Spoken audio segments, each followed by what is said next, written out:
પહેલાની નવરાત્રી એ ભક્તિનો તહેવાર હતો અને આજે એ ટ્રેન્ડનો તહેવાર છે। એક સમય હતો જ્યારે ગામના લોકો ચોકમાં ભેગા થઈ ઢોલ મંજીરાના તાલ પર ગરબા રમતા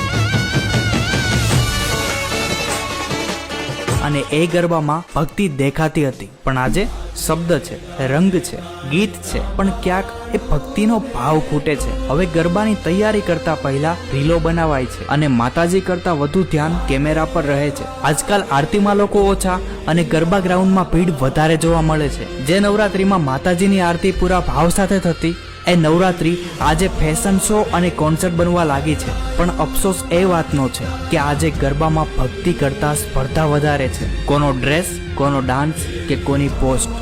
માટે નવરાત્રી તો માતાજીની આરાધના છે। ફરક એટલો જ છે કે પહેલા ભક્તિ દેખાતી હતી અને આજે ભક્તિ દેખાવના પડદા પાછળ છુપાઈ ગઈ છે। સાચું ને? કમેન્ટમાં જણાવો।